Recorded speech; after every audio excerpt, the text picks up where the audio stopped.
Hello दोस्तों, कैसे हैं आप लोग। आज हम लोग पढ़ेंगे समास, जो हिंदी में प्रमुख एक पाठ्य है और ये एग्ज़ाम में हमेशा पूछता है। बहुत ही महत्वपूर्ण इसका रोल रहा है हर एक कॉम्पिटिटिव एग्ज़ामों में।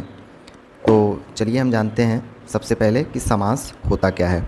तो दो या दो से अधिक मिलकर बने शब्दों को हम लोग समास कहते हैं। दो या दो से अधिक मिलकर बने शब्द को हम लोग समास बोलते हैं। तो चलिए अब हम लोग जानते हैं कि समास कितने प्रकार के होते हैं। तो समास के भेद ये 6 प्रकार के होते हैं। पहला है हमारा अव्ययी भाव समास। तो इसमें क्या है, जिस समासिक शब्द में प्रथम पद प्रधान और दूसरा पद अव्यय होता है उसे अव्ययी भाव समास कहते हैं। जैसे हम लोग यथाशक्ति बोलते हैं तो ये होता है शक्ति के अनुसार। तो इसमें शक्ति क्या हो गया, हमारा प्रधान हो गया और अनुसार हो गया अव्यय। ऐसे ही यथाशीघ्र शीघ्रता से, सपरिवार परिवार सहित, सानंद आनंद सहित, इसमें सा और नंद अलग अलग है तो आनंद सहित हो जाएगा, आजन्म जन्म भर। तो फिर से एक बार बता देते हैं, जिस समासिक शब्द में प्रथम पद प्रधान और पूरा पद अव्यय होता है उसे अव्ययी भाव समास कहते हैं। तो आगे बढ़ते हैं हम लोग। दूसरा होता है हमारा तत्पुरुष समास। तो जिस सामासिक शब्द में दूसरे पद की प्रधानता होती है तथा विभक्ति चिन्ह लुप्त हो जाता है उसे तत्पुरुष समास कहते हैं। जैसे इसमें कर्म पुरुष होता है तो को का लोप, इसे बोलते हैं हम लोग को का लोप। जैसे मतदाता, मत को देने वाला, गिरहटकट, गिरह को काटने वाला, गिरहकट, गिरह को काटने वाला, कमल नयन, कमल के समान नयन। तो इसमें तत्पुरुष समास ये तीनों हैं। चलिए आगे बढ़ते हैं हम लोग। करण तत्पुरुष, तो ये होता क्या है, जहाँ करण कारण चिन्ह का लोप हो। जैसे जन्मजात, जन्म से उत्पन्न, मुँह मांगा, मुँह से मांगा, गुणहीन, गुणों से हीन। तो यहाँ कारण चिन्ह का लोप है कि जन्म से उत्पन्न, मुँह से मांगा, गुणों से हीन, कुछ न कुछ कारण इसमें आ रहे हैं। तो हमारा ये करण तत्पुरुष हो गया। तीसरा है संप्रदान तत्पुरुष, जहाँ संप्रदान कारक चिन्ह का लोप हो। जैसे हथकड़ी, हाथ के लिए कड़ी, मतलब हाथ के लिए कड़ी बना होता है। सत्याग्रह, सत्य के लिए आग्रह, किसी सत्य के लिए हमें आग्रह करना है तो हम संप्रदान कर रहे हैं। युद्ध भूमि, युद्ध के लिए भूमि। तो यहाँ तीनों चीज़ों में हमारा संप्रदान है, जो किसी के प्रति हम वो कर रहे हैं। चलिए आगे बढ़ते हैं। चौथा है अपादान तत्पुरुष, जहाँ अपादान कारक चिन्ह का लोप हो। अपादान का मतलब कि कमी। तो धनहीन, धन से हीन, भयभीत, भय से भीत, इसमें भय, इसके भय में भी कमी आ रही है इसीलिए ये भय से भीत होता है, मतलब किसी डरावनी चीज़ से डरता है। जन्मांध, तो जन्म से अंधा। तो ये तीनों क्या हो जाएंगे, हमारे अपादान कारक हो जाएंगे। तो यहाँ पे अपादान तत्पुरुष हमारा होगा। चलिए 5वें पे चलते हैं। तो संबंध तत्पुरुष, जहाँ संबंध कारक चिन्ह का लोप हो। जैसे प्रेम सागर, प्रेम का सागर। तो प्रेम का सागर, दोनों में क्या संबंध है, प्रेम और सागर।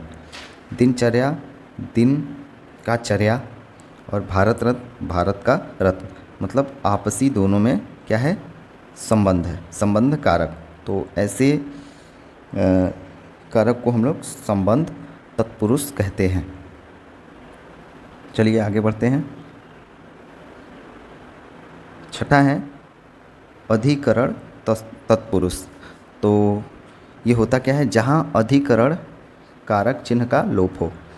तो नीति निपुण, नीति में निपुण, आत्मविश्वास, आत्मा पर विश्वास, अधिकरण कारक मतलब किसी पे बहुत ज़्यादा विश्वास हो, घुड़सवार, घोड़े पर सवार, यश प्राप्त, यश को प्राप्त हुआ, सुखद, सुखद को देने वाला, जन्मांध, जल में अंधा, जलमग्न, जल में मग्न। तो ये सब क्या है, अधिकरण तत्पुरुष है। चलिए अब दूसरा चलते हैं समास पे, तीसरे समास पे, सॉरी, कर्मधारय समास। कर्मधारय समास, तो ये होता क्या है, जिस सामासिक शब्द में उत्तर पद प्रधान होता है उसे कर्मधारय समास कहते हैं। तो जिस समास में सामासिक शब्द में उत्तर पद प्रधान होता है उसे कर्मधारय समास कहते हैं। इसके पूर्व पद विशेषण और उत्तर विशेष से होता है। तो जैसे नीलकमल, नीला है जो कमल, तो उत्तर पद प्रधान होता है, तो पूर्व पद क्या होगा, विशेषण। विशेषण मतलब कमल को ये नीला बता रहा है, नीला क्या है, कमल की विशेषता। ठीक, महात्मा, महान है जो आत्मा, तो विशेषता क्या है, महान, और कौन, किसे बोल रहा है, आत्मा को। पुरुषोत्तम, पुरुषों में उत्तम, तो इसमें विशेषता क्या है हमारा, उत्तम। चरण कमल, चरण के समान, कमल के समान चरण, तो इसमें विशेषता क्या है हमारा, कमल। चंद्रमुख, चंद्रमा के समान मुख, चंद्रमा के समान मुख, तो इसमें हमारा जो विशेषण है वो क्या है, चंद्रमा है। चलिए आगे बढ़ते हैं। चौथा है द्विगु समास।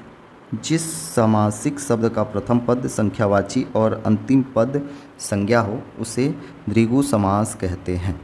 फिर से देखिए, जिस सामासिक शब्द का प्रथम पद संख्यावाची और अंतिम पद क्या हो, संज्ञा हो, तो उसे द्विगु समास कहते हैं। जैसे उदाहरण में त्रिदेव, तीन देवताओं का समूह, तो तीन क्या है, संख्या है, तो ये द्विगु समास हो जाएगा। चौमासा, 4 महीनों का समूह, ये भी क्या है, द्विगु समास है। पंचवटी, 5 वटों का समूह, ये भी द्विगु समास है, इसमें संख्यावाची शब्द है। सप्तपदी, 7 पदों का समूह, ये भी संख्यावाची है, तो द्विगु समास हो जाएगा। सप्त सिंधु, तो 7 नदियों का समूह, ये भी क्या है हमारा दोस्तों, द्विगु समास है। चलिए आगे बढ़ते हैं हम लोग।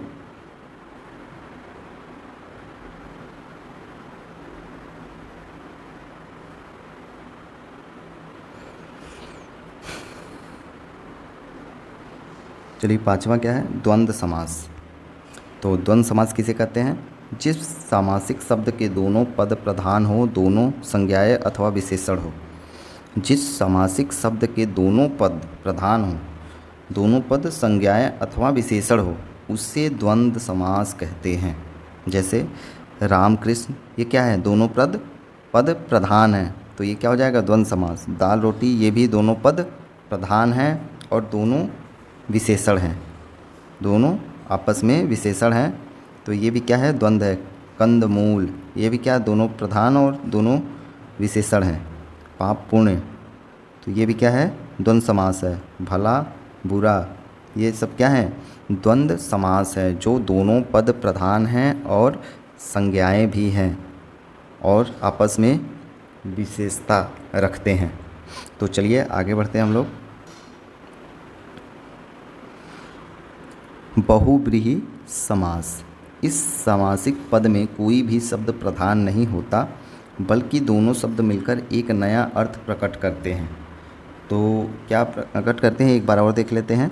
इस सामासिक शब्द में कोई भी शब्द प्रधान नहीं होता, बल्कि दोनों शब्द मिलकर एक नया शब्द प्रकट करते हैं।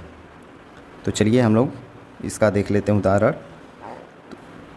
इसका उदाहरण हो जाएगा नीलकंठ। नीला है कंठ, जिसका अर्थात शिव। तो इसमें कोई प्रधान पद नहीं है। दुरंगा, दोनों रंग वाला। तो नीला कंठ मतलब ये इसका अर्थ एक नया अर्थ बन रहा है नीला कंठ का। नीला है कंठ, जिसका अर्थात शिव।